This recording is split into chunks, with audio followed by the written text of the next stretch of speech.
Wild Spirit Naturally YouTube. Thanks for joining me today. Today I'm doing an honest vlog.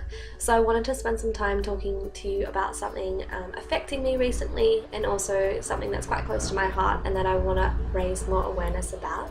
Chronic fatigue syndrome is quite a complicated illness. They're not really sure why it happens to certain people, and there's also no cure or really prevention for it, so it is quite complicated. Chronic fatigue syndrome, scientists and doctors believe, is a combination of viral, bacterial and also hormonal imbalances within the body. For me in particular, I got diagnosed with chronic fatigue syndrome about 7 to 8 months after I'd contracted glandular fever. So for me, definitely a viral impact within my body. I also believe hormones play a part as well, and obviously bacteria too. So when people say you've got chronic fatigue syndrome, what, are you just always tired? Yes. But the trouble is, unlike you, when you're tired, you can sleep or have a day off and watch movies and then wake up the next day and feel a whole lot better. Unfortunately, when you live with chronic fatigue syndrome, that doesn't just happen. So I still get 8 to 10 hours sleep every night. I'm really kind of strict and obedient with my nighttime routine, and I wake up in the morning not well rested and still tired and still fatigued. So the worst thing people can say when they find out you have chronic fatigue is, I get really tired all the time too. Maybe I have chronic fatigue syndrome. No.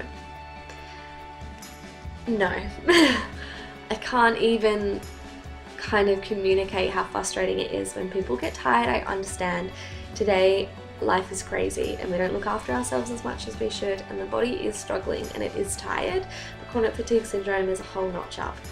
So with the illness, as the name suggests, it makes the body chronically fatigued. That is only one of the symptoms of chronic fatigue syndrome, and obviously the most well known is the feeling of tiredness and needing rest. And depending on where you are in your cycle with your fatigue, where you are in your life, in your day-to-day, it will depend on the symptoms that you may be faced with. So other symptoms can include quite severe muscle and joint pain, sore throat and really tender lymph nodes, quite bad itchy skin, dry skin such as eczema, psoriasis can come up too. We also can deal with headaches and quite severe migraines, and with that also comes a little bit of emotional instability too, which is fair enough when the body's doing that.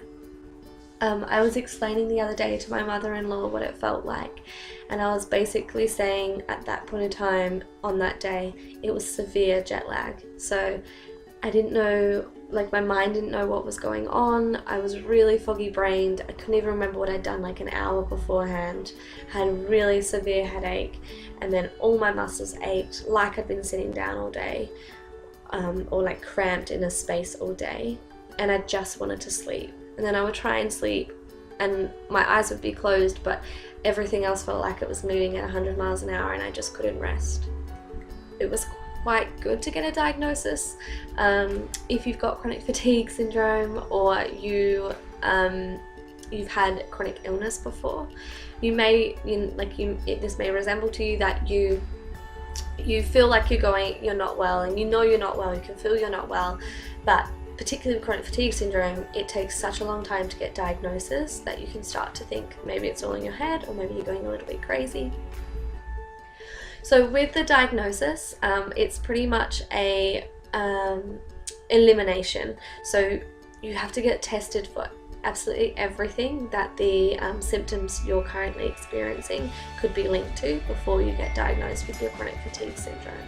So for the first 6 months of my illness, I was kind of prodded and poked at hospitals numerous times a week, lots of blood tests, and then lots of antibiotics and lots of other medicines to try and kill whatever they thought was happening within the system. And then after about 6 or 7 months of that, and my illness actually getting progressively worse, I was then handed over to a chronic fatigue specialist. My biggest thing that I deal with my chronic fatigue is the guilt that comes along with it. Being the type of person I am, and even a type A personality, I'm always go, go, go. I always want to exceed expectations. I always want to do that extra, do that extra thing, run that extra mile. And when my fatigue hits and it's something that I need to kind of come inward and work out, I get really bad guilt of letting people down. So what happens is, as you start to feel better, you start to do more. And it's a catch-22, because you feel good, so you want to do more and you want to do things that you feel like you can do now, but then if you do too much, you get back to illness, and it's kind of a damaging and quite scary cycle, repetitive cycle. So it's really important that you make yourself feel better, but then don't take on too much, and very slowly, very gently get back to your health. So how has fatigue influenced my friendships and my relationships? In the past, I've definitely lost some friends from my fatigue. I mean, when you're needing to sleep like 13 to 16 hours a day and just rest, it's kind of, I'm not much fun. So some friends, definitely when I was younger, who weren't interested, we kind of lost touch then, which was fine, because I've actually made some amazing new friends since being diagnosed with my fatigue. Friends who offer me the support and the love that I need. So I think chronic fatigue for relationships, although it can be challenging, it can also be extremely rewarding. You really learn who your friends are, and you really build quite a close and tight-knit support network, which is so amazing. So I tend to manage my fatigue with nutrition. A large part of my healing process when I was first diagnosed in 2010 was seeing a naturopath, getting some guidance from her, and then treating what was happening inside the body that could have been contributing to my fatigue.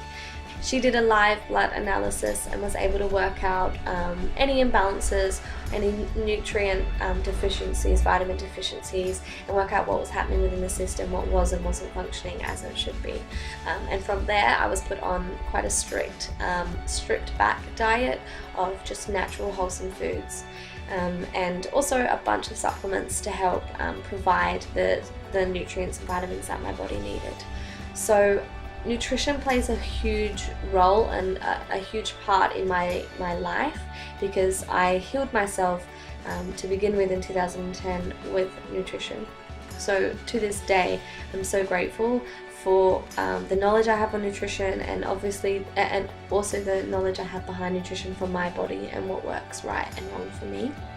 So for me, and why I've decided chronic fatigue syndrome is something I want to highlight again, is if you follow me on social media, you'll know I'm currently just going through a relapse and dealing with my fatigue. Again, quite seriously for the first time in over 4 years. So the things I really need to focus on and treat at the moment were my diagnosis of adrenal fatigue, underactive thyroid, I have liver toxicity, and also my chronic fatigue syndrome. Managing my fatigue is quite interesting. As I said, up until a few weeks ago, I felt like I was managing it quite well and haven't had anything as severe with my fatigue symptoms as this for 4 years. But it is an everyday battle, and it is something you work at every single day. So for me, here are my top 5 chronic fatigue treatment and how I think you can use them at home. My number 1 chronic fatigue treatment would be a naturopath and nutritionist, without a doubt. When I saw my naturopath all those years ago, she literally opened up my life to a whole new world, and I now feel like I've got the education and the resources to know what's happening within my body, to really tune in and listen to my body every day. There has been a bunch of positives that have come out of seeing a naturopath, and I highly recommend it. If you've got CFS or even any other chronic illness, see a naturopath, they're fantastic. Number 2 is nutrition. nutrition is key. So alongside seeing a naturopath, a nutritionist is really ideal, or see a naturopath who has nutrition qualifications. Most of them do. For me, gluten and dairy are two big no-nos, and I know if I have too much of them for a prolonged amount of time, that will definitely affect my fatigue. Refined sugars is an interesting one. Because we're tired, we want to reach for sugar and carbohydrates because they provide instant energy. But the issue with that is a spike in blood sugar and then the complete drop. So you may feel a little bit better for a really short amount of time, and then you'll feel even worse than you did before you grabbed that sugar. So really, really monitor your refined sugar and even your sugars, and limit your intake to like a handful of berries a day. Number 4 is some self-love with holistic treatments. My favorites are chiropractic treatments. They're great for aligning the spine and making sure everything's working in line and as it should.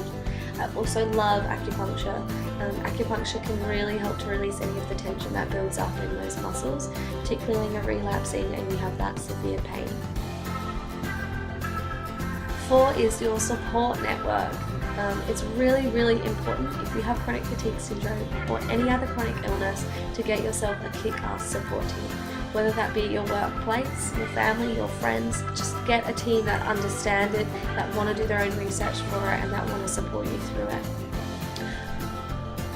Number 5 is sleep. Of course, this is a massive one, and if you've got CFS, you're going to be sleeping a lot anyway, but it's really important to ensure you try and get the best quality of sleep possible. So for me, a nighttime or even daytime, whenever I'm sleeping, a really good routine is super important.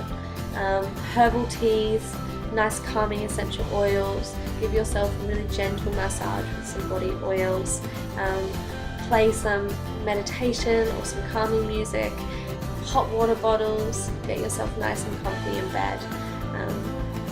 Give yourself a really good evening routine or pre-sleep routine to ensure that you can sleep as best as you can while you do shut down those eyes. So there you go, guys. There's a little bit about chronic fatigue syndrome, about me with my chronic fatigue syndrome, and my top 5 ways to treat and help with fatigue and its symptoms. I hope this. Make sure you thumbs up, comment below and share.